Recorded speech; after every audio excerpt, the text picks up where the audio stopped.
Hey there, I'm Joe Carter. If you've ever popped the hood and thought, where do I even start? You're in good company. Around here, we take the mystery out of car repair, one fix at a time. Whether you're a beginner or just looking to sharpen your skills, there's something here for you.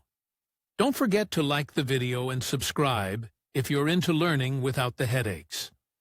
All right, that's enough from me.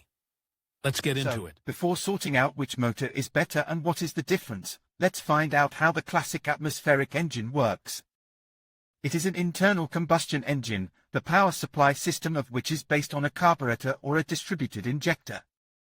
The fuel mixture is formed from 1 part of gasoline and 14 parts of air. It is possible to change the proportions as required. The ignition system ignites the resulting mixture, and the expanding gas drives the connecting rod and piston group. This rotates the crankshaft and consequently the wheels of the vehicle. There are no pressurizing agents, only the natural pressure of the atmosphere. Now we need to understand the difference between a turbocharged and an atmospheric motor.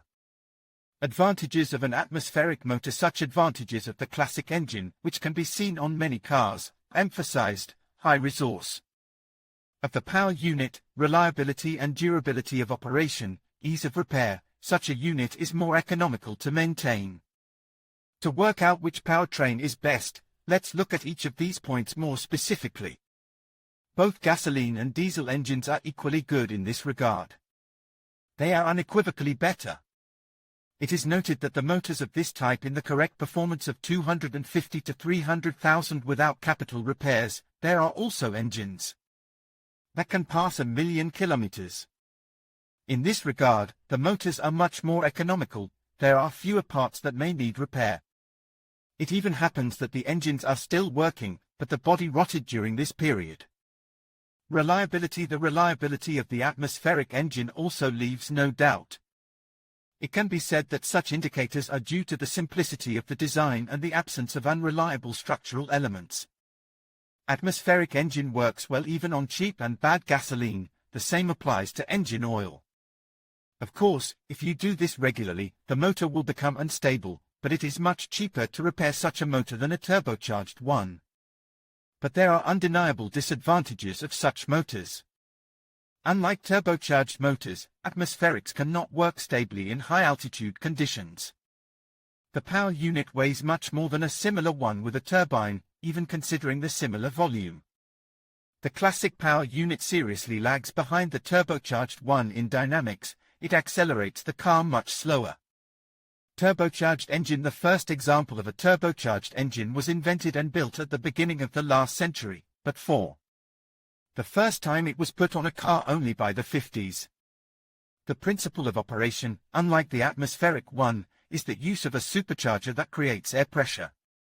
The installed turbine uses exhaust gases, creating artificial pressure, forcing air into the cylinders of the motor.